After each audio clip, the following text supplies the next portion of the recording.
Salut à tous les amis, c'est Ami de Money Time, j'espère que vous allez bien.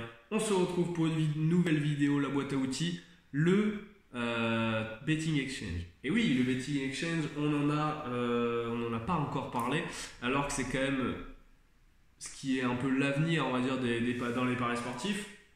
Pourquoi? Parce que c'est une nouvelle vision, une nouvelle façon d'entreprendre les paris sportifs. Vous pouvez, donc le betting exchange, je vais tout simplement expliquer, c'est en gros la bourse des paris sportifs. Vous pouvez acheter des cotations, vous pouvez les revendre à un instant T, etc., etc. Voilà tout simplement. Donc par rapport à des événements sportifs, exemple, vous pouvez acheter la Nouvelle-Zélande gagne la Coupe du Monde de rugby à, je sais pas moi, 2,5 de cote. Et vous pouvez peut-être le vendre, à 2 à quelqu'un qui l'achètera plus tard. Donc voilà. Donc vous pouvez faire du betting exchange comme ça et donc échanger, on va dire, vos cotations. En gros, vous échangez vos cotations. Vulgairement, c'est ça. Est-ce que c'est l'avenir des paris sportifs? Je pense déjà qu'il faut avoir fait ses preuves, on va dire, sa main sur le pari sportif classique, d'accord? Et avoir un peu gagné de l'argent et aussi avoir un peu de bankroll pour pouvoir se mettre dans le betting exchange. Voilà. Il y en a beaucoup qui pensent que le betting exchange c'est une voie royale pour gagner davantage d'argent que dans le pari sportif classique. Je vous dirais pas non, mais c'est peut-être plus facile quand vous connaissez votre marché et votre marché de prédilection, que ce soit n'importe lequel, mais il y a des risques, attention. Parce que les limites sont déjà, enfin il y a moins de limites que sur des bookmakers classiques, que ce soit les bookmakers en France ou pour les francophones de l'étranger. Donc il y a plus de liberté, et quand il y a plus de liberté, il va falloir un money management malgré tout. C'est pas parce que vous faites du betting exchange que il n'y a pas de money management. Il va falloir avoir une gestion de bankroll qui soit irréprochable, et il va falloir quand même gérer financièrement et émotionnellement surtout vos émotions et votre argent.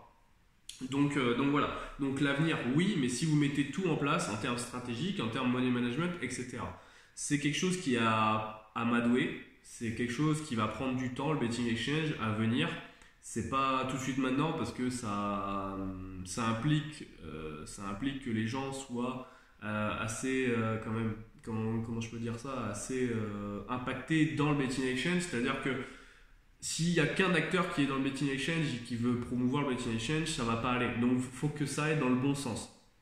En sachant que le betting exchange n'est pas disponible pour les Français, résidents en France, on va dire. Donc voilà, il y a ça aussi à prendre en compte, c'est que pour le moment, l'Argel n'implique pas que le betting exchange arrive en France, et j'ai beau me renseigner, c'est pas dans les tuyaux du tout. Donc voilà, peut-être à terme que ça viendra, peut-être dans 2 ans, 3 ans, 5 ans, j'en sais rien. Le monde du pari sportif évolue assez rapidement, donc peut-être qu'on peut avoir une évolution assez rapide du betting exchange et de l'arrivée du betting exchange en France, mais pour le moment, c'est pas du tout d'actu. Et voilà, donc pour l'instant, je vous dirais de faire attention. Peut-être quand ça arrivera, parce que je pense que ça va arriver un jour, quand ça arrivera en France, peut-être que je referai une vidéo pour vous dire un peu ce qu'il en est, s'il y a des risques, s'il y a des dangers, des avantages à y être ou pas en France. Mais voilà, je vous laisse quand même un message de prévention par rapport au betting exchange, et je vous mets un petit warning, parce que voilà, c'est toujours pareil, si vous n'avez pas de stratégie, si vous n'avez pas de money management qui est vraiment stable, installé, et que vous n'avez pas forcément déjà gagné de l'argent avec les paris sportifs classiques. Si vous n'en avez pas gagné avec les paris sportifs classiques, j'ai bien peur que vous n'en gagnez pas non plus, et que vous perdiez même beaucoup plus d'argent que sur le betting exchange, parce que ça touche encore plus sur de l'émotionnel, et c'est un peu comme du live betting, c'est-à-dire que ça touche beaucoup à l'émotionnel, et donc vous pouvez être vite lié à vous dire ok, je vais vite vendre ma cote, ou je vais vite acheter une cotation, et finalement après ça peut basculer dans un mauvais sens en fonction des informations qui vont diverger. Donc voilà, c'est très volatile, et quand c'est volatile, il faut toujours faire attention, les amis. Voilà, tout simplement, petit message de prévention au passage, mais je pense que c'est quand même essentiel. Mais pour moi, oui, le betting exchange, ça reste quand même hyper intéressant d'un point de vue financier. Et voilà, moi j'en fais avec parcimonie parce que voilà, je tâte un peu. C'est pas forcément mon secteur de prédilection, c'est pas forcément ce que j'aime dans l'investissement. Je suis plus quelqu'un qui a une vision long terme des choses et voilà, le betting exchange, je peux l'utiliser pour le long terme, mais c'est peut-être pas forcément le meilleur moyen de l'utiliser, en tout cas pour être méga rentable. Donc voilà, mais avec l'expérience, vous allez apprendre qu'il y a des choses à faire, bien sûr, bien entendu, et qu'il faut pas s'arrêter en chemin, mais qu'il faut mettre des choses en place, tout simplement les amis. Si vous avez des questions, des avis, n'hésitez pas en commentaire ou alors tout simplement en description de cette vidéo les amis.